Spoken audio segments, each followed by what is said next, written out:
Losing's one thing, right? Losing happens. Losing on the road happens. Getting nilled at home to Crystal Palace is not acceptable. And, all right, it was a good finish. But you got to question why you're even allowing that in the first place. You've got to clear your lines. These are basic things.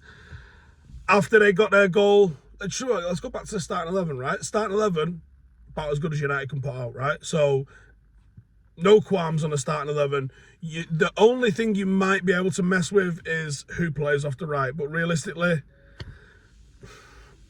that was about as good as an 11. I mean, the only change that there actually was compared to the 11 I put in my preview was the fact that it was Palestri over Anthony, because I did it just as the Anthony news was breaking and thought, all right, well, he'd probably play him.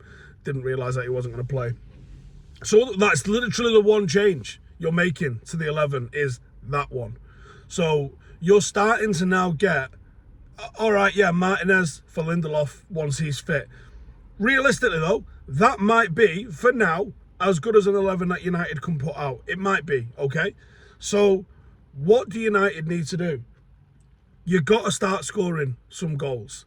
I saw some nonsense on Twitter this morning from Martin Keown saying that Marcus Rashford should be dropped from the England squad. Not even just the starting 11 or anything like that, but the whole squad. Don't even take him. And Marcus, did he even have a shot today? But to drop him from the whole starting 11 for Gordon. Right. Now, I am someone that is a proponent of start picking on form. But Marcus's form this season, I mean, you're looking at Anthony Gordon's form is good game against Liverpool and being on the pitch while Newcastle absolutely Roger Sheffield United, which United haven't done this year, obviously. But Marcus isn't scoring. Højlund obviously isn't scoring enough. Now, that's not a criticism, that's just stating a fact. Bruno's not scoring enough. Palestri isn't scoring. Like, the forward line is not providing United enough goals. Now, in recent weeks, the back line has been conceding far too many, which is why it was nice to see United get a couple of clean sheets. And realistically, going into a game against Crystal Palace at Old Trafford, that is another game Manchester United require a clean sheet.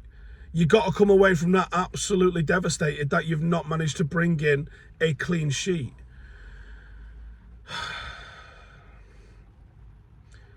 We're not scoring enough goals. Now, we had a decent volume of shots. Was it 18, 19 shots, something like that in the end? But how many of them was on target? How many times have you tested the keeper? How many times have you made him pull a save out? You're not getting the ball into the right areas enough or early enough. Now, Crystal Palace, after scoring the goal, they sat back in a low block. That's exactly what they're going to... That's go to Old Trafford 101. Here's what's going to happen. We're going to try and grab a goal, and then we're going to try and play on the back foot, and we're going to try and deny them space and not try and give them any opportunities. Crystal Palace did exactly what you expect. Exactly what is on the tin of how to go Old Trafford and either get one, which they'd have been well happy with, or 3 points, which they did get. Now, individually, quite liked Casemiro and Amrabat sort of in that little area, to be honest. We held possession better, and there's fucking zero consolation in holding possession better against a team that didn't really want to go toe-to-toe with you on possession. But just saying, we did hold possession that little bit better. I liked Amrabat, to be honest. I see a lot of what he's going to offer at left back. Is there an argument to make that Mount and Bruno may be taking that responsibility off each other, that sort of stuff.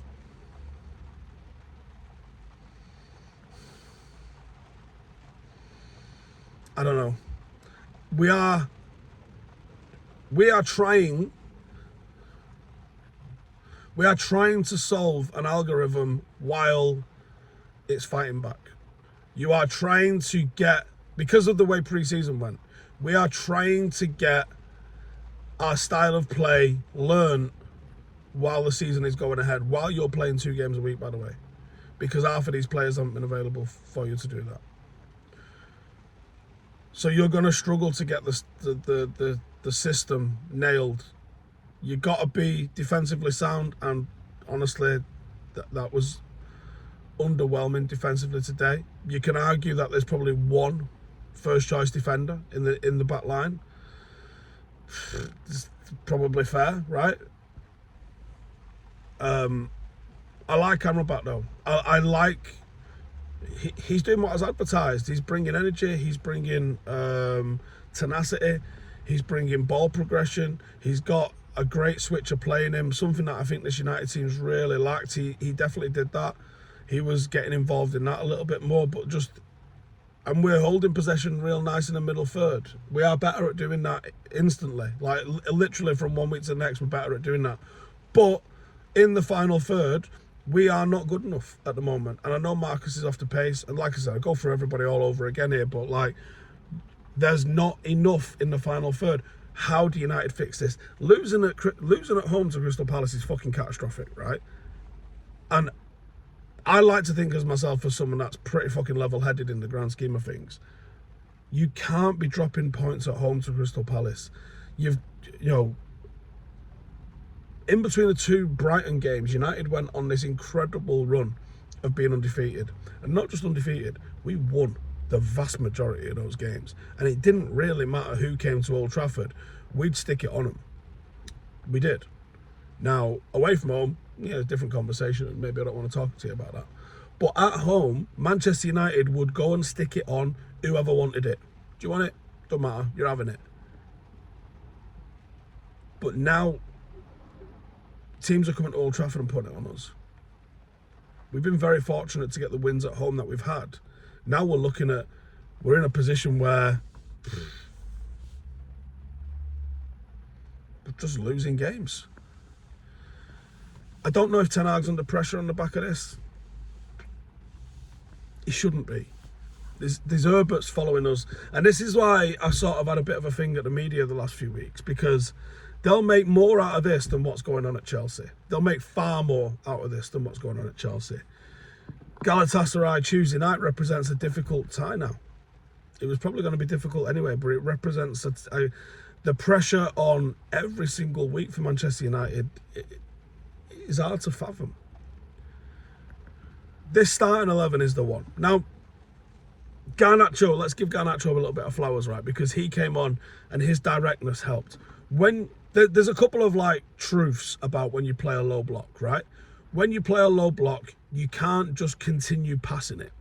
And there is no space to run in behind.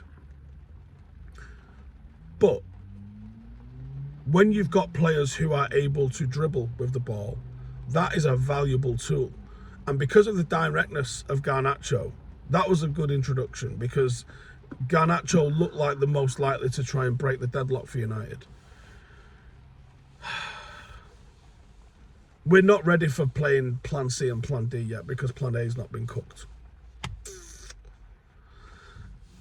The optimism of this season is draining away quickly. And there was such a run of winnable games for us. I would have rather gone out in the cup and saved the legs and get 3 points today, because this top four race is going to be so fucking tight. Newcastle are picking wins up. City dropped points today. Arsenal have won 4-0. Fuckers. Liverpool will be there or thereabouts. Spurs looking great. They're going to be there or thereabouts. I think Chelsea, you're probably going to be fine there. They might struggle to get top half. But Jesus, man. We need to go on a run. I don't know if we're capable of doing it just yet. We've got to start scoring goals. Give us your thoughts. See you in a bit.